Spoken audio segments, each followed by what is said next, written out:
Hey, welcome to episode 12 of 500 Today. My name is Craig. It is Tuesday, May the 24th. No on-track action for the stars of the NTT INDYCAR series, but a lot of media out there. Scott Dixon was on interviews today. I think Jimmy Johnson is on with Jimmy Fallon tomorrow. That's what the drivers are going to do here these next few days, is get out there and push the Indy 500, push the INDYCAR series. It's a great time to follow them all on social media, as they are kind of going all over the place with interviews and meetings and different things like that. So it'll be really, really fun. There was a great interview with Helio Castroneves this morning. I heard the drive for 5, as we all know what he's doing. But one thing that I picked up when he was talking, he's starting towards the end of the pack. He is going to, as it gets closer to the race, set like goals. By lap this, I want to be here. By lap this, I want to be here. And it's interesting to kind of listen to that. But today, we're going to explore rows 9, 10, 11. And with each driver, we're going to give them a great, okay, and bad chance at winning the race. So let's get at it. And we're going to start from the back and work our way up. That's what they're going to do the next 3 days. And we're going to see who might legitimately have a chance to win this thing. All right, starting 33rd, Stefan Wilson, Dragon Speed, Q6 Motorsports. No average on the laps. They changed his engine. Unfortunately, I don't think Stefan's got much of a chance to win. They have not found speed at all. He has been really, really kind of slow every time he's out there. The engine change is not helping.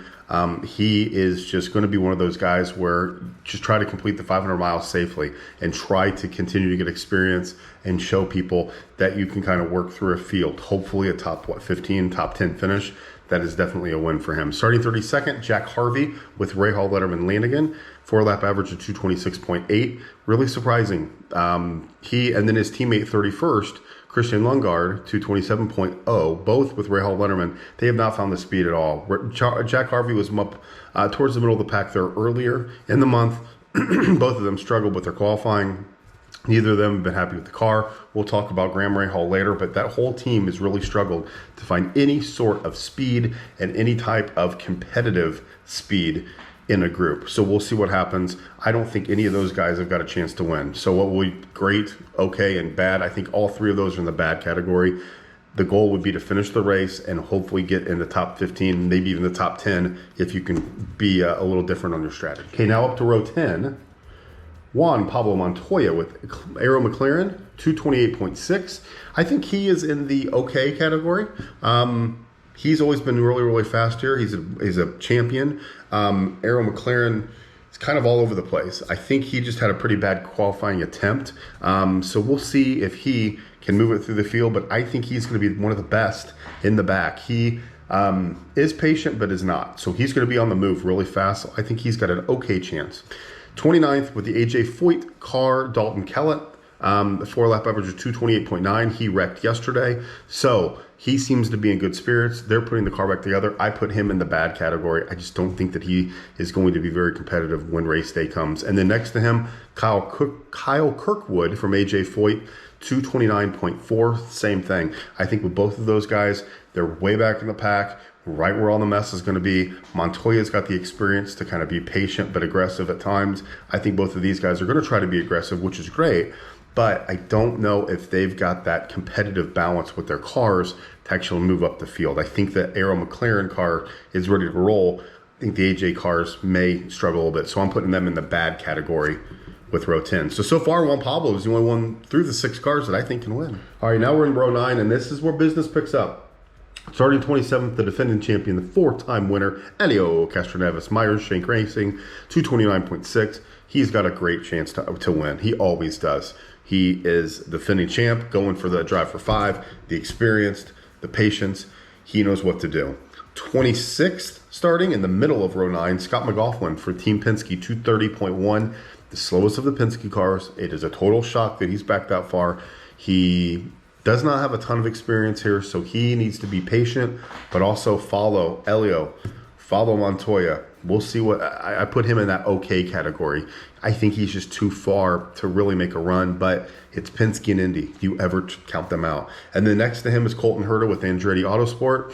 The slowest of the Andretti cars, 230.2. I put him in the okay category as well. So far, Montoya's okay, McLaughlin's okay, Herta's okay. I think Herta has got more experience. Obviously, he's been to the front here before. He knows his way to get there. He's with Andretti, that is a championship team. So these three cars here, Herta, McLaughlin, and Castroneves, is really where business picks up.